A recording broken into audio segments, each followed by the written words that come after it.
आपदा क्या है? सरकार किसे आपदा मानती है? आपदा से प्रभावित होने पर सरकारी सहायता कैसे प्राप्त करें? किन परिस्थितियों में सरकार कोई आर्थिक मदद नहीं करती? बाढ़, सूखा, भूकंप, महामारी से हम कैसे बचें? किसी भी आपदा का प्रभाव कैसे कम करें? आपदा आने से पहले क्या करें? आपदा के समय तथा आपदा बीतने के बाद क्या करना चाहिए? सांप काट ले तो क्या करें? कैसे पहचानें कि सांप ने ही काटा है? कैसे पता लगाएं कि काटने वाला सांप विषैला है या नहीं? सांप देखकर कैसे जानें कि यह विषधर है? सांप काट ले तो जीवन की रक्षा कैसे करें? इस वीडियो में इन सभी प्रश्नों के उत्तर आपको मिलेंगे। इस तरह के अनगिनत प्रश्नों के उत्तर के साथ जीवन जीने की कला है आपदा प्रबंधन, और इसे सिखाने की पावन जिम्मेदारी उठाई है आपदा प्रबंधन केंद्र, दीन दयाल उपाध्याय राज्य ग्राम्य विकास संस्थान BKT लखनऊ ने। ग्राम स्तरीय आपदा जोखिम न्यूनीकरण योजना के निर्माण हेतु प्रथम प्रत्युत्तरदाता एवं पंचायत प्रतिनिधियों का क्षमता संवर्धन विषयक प्रशिक्षकों का प्रशिक्षण कार्यक्रम का आयोजन 19 से 23 दिसंबर 2022 तक किया गया। सौभाग्यवश मैं भी इसका हिस्सा बना। यह कार्यक्रम यूनिसेफ के सहयोग से चलाया जा रहा है। कार्यक्रम का उद्घाटन आपदा प्रबंधन के लिए यूनिसेफ के उत्तर प्रदेश के प्रमुख डॉक्टर जकारी एडम ने किया। On development and implementation of village level risk and resilience planning with a focus on the most vulnerable, including children and women. This is a good beginning. Though we start with only two hazard-prone districts, namely Gorakhpur and Barabanki, I think the learnings that we are going to have from this initiative will contribute to policy and level advocacy for ensuring that India, Uttar Pradesh is ranked third in risk and 20th in resilience in 2018. Due to disasters, many aspects of children's lives are affected. These include increase in school dropouts, dropout rates, because of schools being used for other purposes such as shelters during natural disasters. Missing immunization also by children is due to disruption of health services and the non-availability of nutritious food. Dr. Zakari Edmond, state head of the UNICEF of Uttar Pradesh, and their teams of Dr. Urvashi Chandra and Siam and district Gorakhpur and Barabanki folks lead. So you are aware the program which will the village level risk resident program continue the so heartily welcome. So आप सभी जानते हैं कि हम लोग UNICEF के साथ village ग्राम स्तरीय जोखिम न्यूनीकरण प्लानिंग करके प्लान डेवलपमेंट करने के लिए ये 2 जनपद का हमने चयन किया हुआ है, और यूनिसेफ के साथ मिलकर के हम इस प्रोग्राम को करेंगे पार्टनर के तौर पर। ये हमारे लिए पायलट प्रोजेक्ट के तौर पर हम लोग ये प्रोग्राम करने जा रहे हैं, और इसके आउटकम के आधार पर हम लोग फिर उत्तर प्रदेश के अन्य जनपदों के साथ ये रिलीफ कमिश्नर से, जैसा मैडम ने बताया है कि हम लोग मिलकर के इस आउटकम को रिलीफ कमिश्नर को प्रेषित करेंगे और उनके साथ डिस्कशन करने के बाद इस प्रोग्राम को आगे चलाएंगे। तो जैसा कि ये 5 दिन का प्रोग्राम है, हम सब डिजास्टर मैनेजमेंट के बारे में विलेज लेवल की जो प्लानिंग है और उनका प्लान कैसे बनना है, BDMP village disaster management planning को तैयार करने के लिए इसको 5 दिवसीय वर्कशॉप का आयोजन किया जा रहा है। इस कार्यक्रम को अधिक व्यापक एवं प्रभावशाली बनाने के लिए गोरखपुर तथा बाराबंकी जिलों के एक एक विकास खंड को शामिल किया गया।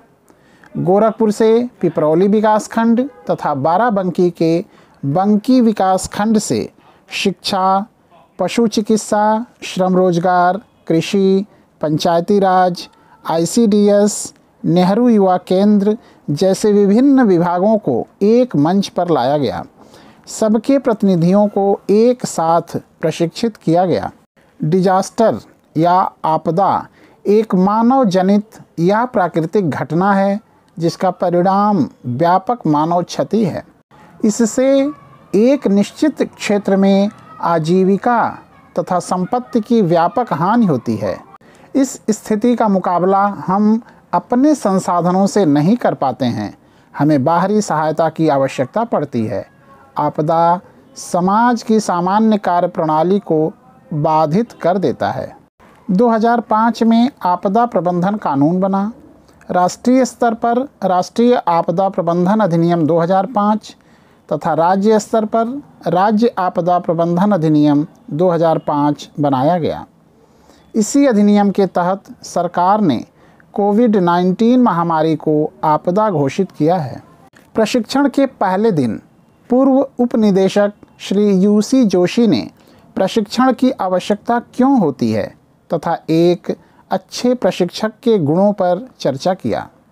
उनका प्रयास है कि यहाँ से जाने वाले सभी प्रतिभागी एक अच्छे प्रशिक्षक के रूप में अपनी सेवाएं प्रदान करें।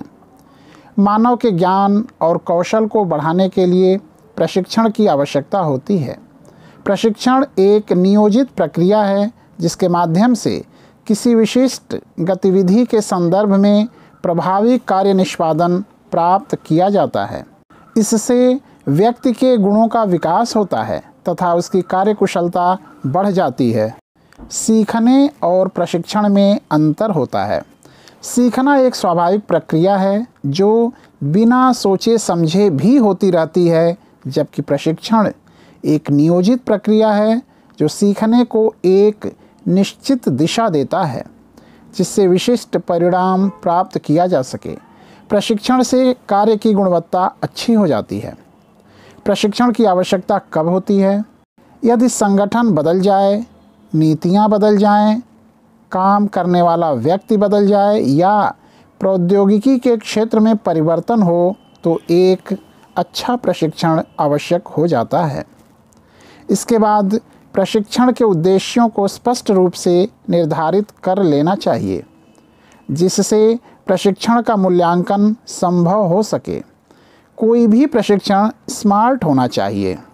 S straight forward, M measurable, A achievable, R realistic, T time bounded.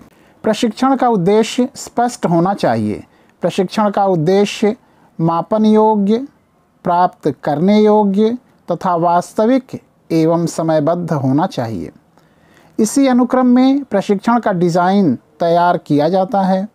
प्रशिक्षण के इस चरण में उपलब्ध संसाधनों का सर्वोत्तम उपयोग करने की योजना बनाई जाती है। ज्ञान आधारित प्रशिक्षण मुख्यतः वार्ता कक्षों में तथा लेक्चर विधि के माध्यम से किया जाता है।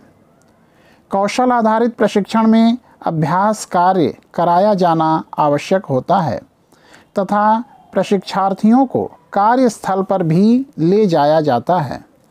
अब अगला चरण है प्रशिक्षण का क्रियान्वयन। इस चरण में प्रतिभागियों द्वारा सीखने की गतिविधियों में भाग लिया जाता है। अंतिम चरण है प्रशिक्षण की वैधता का मापन। इसका अर्थ है जिस उद्देश्य को लेकर प्रशिक्षण का आयोजन किया गया उन उद्देश्यों की पूर्ति वास्तविक रूप में हुई या नहीं, इसका आकलन प्राप्त परिणामों के आधार पर किया जाता है। प्रशिक्षण को सफल बनाने के लिए एक अच्छे प्रशिक्षक का होना अत्यंत आवश्यक है। एक अच्छे प्रशिक्षक की क्या विशेषताएं होती हैं, इस पर चर्चा हुई। एक अच्छा प्रशिक्षक प्रशिक्षण प्राप्त करने वालों के ज्ञान के बारे में जानकारी रखता है।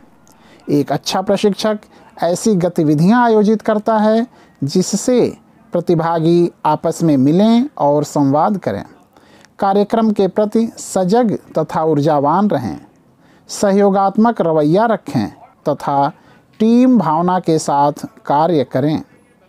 एक अच्छे प्रशिक्षक को बोलते समय बहुत अधिक नहीं घूमना चाहिए। प्रतिभागियों से आई कांटेक्ट रखना चाहिए, उनसे प्रश्न पूछना चाहिए तथा उत्तर भी देना चाहिए। प्रतिभागियों को उत्साहित रखना चाहिए, सीधे खड़ा होना चाहिए, पॉइंटर बेवजह नहीं घुमाना चाहिए, हाथ पॉकेट में नहीं रखना चाहिए, हाथ आगे या पीछे क्रॉस अवस्था में नहीं रखना चाहिए, आंखें झुकाकर बात नहीं करनी चाहिए। एक अच्छा प्रशिक्षक नेतृत्व क्षमता का विकास भी करता है। एक अच्छे नेतृत्व के कारण ही कोई समूह अपने उद्देश्यों को प्राप्त करता है। नेतृत्व के मुख्यतः 3 आयाम होते हैं: तानाशाही नेतृत्व, प्रजातांत्रिक नेतृत्व तथा उदासीन नेतृत्व।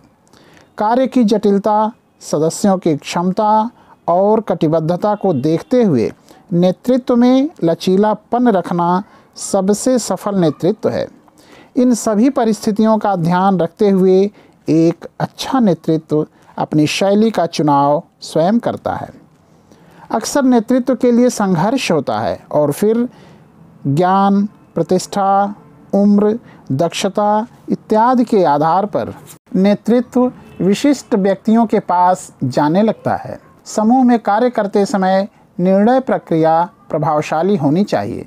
समूह में मतभेद की स्थिति में मतभेद प्रबंधन भी एक आवश्यक कौशल होता है। भारतवर्ष में अच्छे प्रशिक्षक के लिए चल रहे प्रशिक्षणों की चर्चा की गई तथा इस क्षेत्र में अवसर की संभावनाओं के बारे में बताया गया। अंत में इंग्लैंड के पूर्व प्रधानमंत्री विंस्टन चर्चिल का कथन, मैं सीखना चाहता हूँ लेकिन मुझे पढ़ाए जाने से घृणा है, तथा महान वैज्ञानिक अल्बर्ट आइंस्टीन का कथन, मैं ऐसी परिस्थितियां प्रदान करने का प्रयास करता हूं जिसमें वे सीख सकें। इन कथनों पर बल देते हुए इसके निहितार्थ को समझने का प्रयास किया गया।